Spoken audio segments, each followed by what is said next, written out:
Taib, mengapa kita harus terus berdakwah? Terus di dalam jalan-jalan islah. Yang pertama, ayyuhal ikhwan, adalah bara'atul zimmah. Bara'atul zimmah. Melepaskan kewajiban yang Allah bebankan kepada kita. Seorang muslim yang dibebankan untuk berdakwah oleh Allah Subhanahu wa taala, wal takum minkum ummah, harus ada di antara kalian umat, sekelompok orang, yad'una ilal khair, yang memerintahkan, mengajak kepada kebaikan, ya'muruna bil ma'ruf wa yanhauna 'anil munkar, memerintahkan kepada yang baik dan melarang dari kemungkaran, dan mereka itulah orang-orang yang muflihun. Dan di sini para ulama pendapat yang kuat, berdakwah itu adalah fardu kifayah. Ya tidak? Jika sebagian telah melakukan dakwah beramar ma'ruf nahi munkar, maka gugurlah kewajiban dari sebagian yang lain. Ya. Coba saya tanya, ketika antum kembali ke rumah masing-masing, di masyarakat antum melihat kemungkaran-kemungkaran terjadi dan juga kewajiban-kewajiban ditinggalkan, apakah di masyarakat itu ada yang beramar ma'ruf nahi munkar? Kalau jawabannya tidak ada, berarti hukumnya fardu ain untuk kita di sana. Bukan lagi fardu kifayah.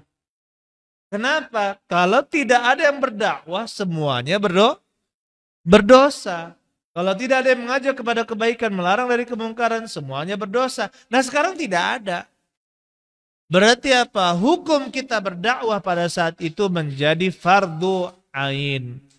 Ketika kita di pondok, ketika kita di sekolahan, ada yang melakukan maksiat, cukup 1, 2, 3 orang yang melarang itu, menghentikan itu cukup. Yang lain cuma menonton, tidak mengapa. Itu kalau sudah di pondok sebagian. Ada yang mengingkari.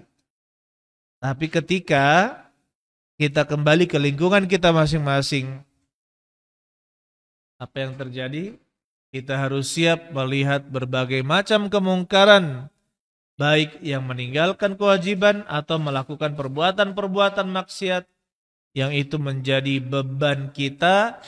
Kita belum bara'atul zimmah, belum berlepas, artinya belum menyelesaikan kewajiban kita untuk berdakwah.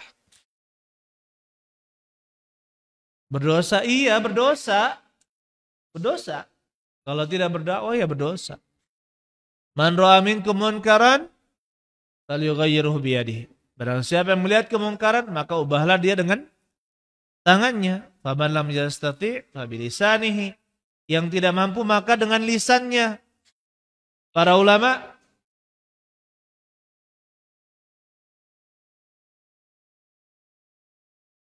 baik. Nah, ada yang jaga coba, ada yang jagain.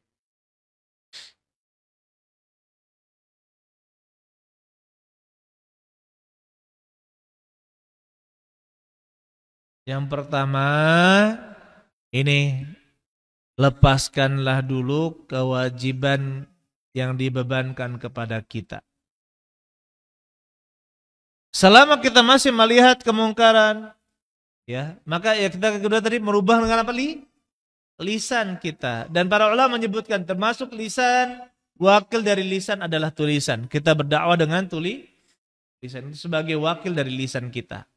Karena dipahami dengan tulisan seperti yang dipahami dengan lisan.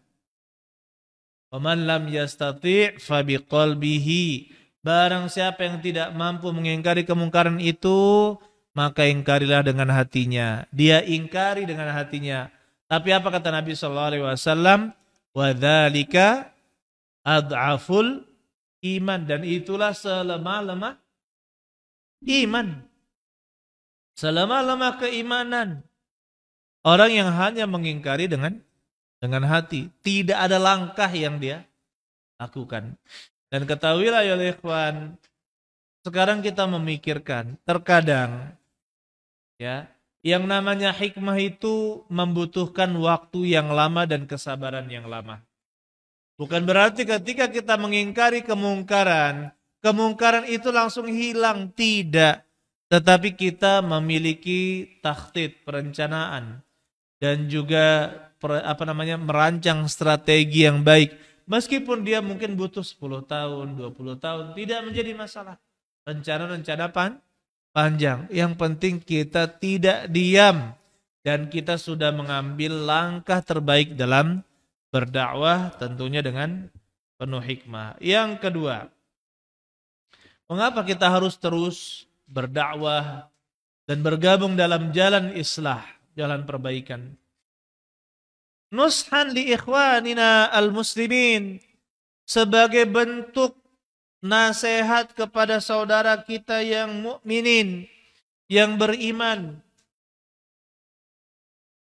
La yu'minu ahadukum hatta yuhibba li akhihi ma yuhibbu li nafsihi. Tidak sempurna keimanan seorang dari kalian sampai dia menginginkan kebaikan untuk saudaranya sebagaimana dia menginginkan untuk dirinya sendiri. Saya teringat pelajaran Arba'in Nawawiyah di Surabaya yang saya katakan tadi, majelis yang sedikit orangnya. Ketika membahas hadis ini, coba siapa yang bisa menjelaskan, kata Ustadz Abdul Aziz? Siapa yang bisa menjelaskan ini? Tidak sempurna keimanan seorang, katanya, sampai dia mencintai saudaranya, kebaikan untuk saudaranya sebagaimana dia mencintai kebaikan itu untuk dirinya sendiri. Jadi beliau menyatakan, ini lebih dari sekedar harta dan sebagainya. Termasuk di dalamnya adalah amar ma'ruf nahi mungkar. Kalau kita cinta kepada saudara kita, kita ajak dia kepada kebaikan. Kalau kita cinta kepada saudara kita larang dia dari kemungkaran. Masya Allah. Seolah-olah ini adalah perkataan pertama yang saya dapatkan dari penjelasan beliau. Ya, jadi bukan hanya materi yang kita berikan kepada saudara kita itu, termasuk amar ma'ruf nahi mungkar adalah bentuk menginginkan kebaikan yang paling besar yang diberikan seorang muslim kepada saudaranya.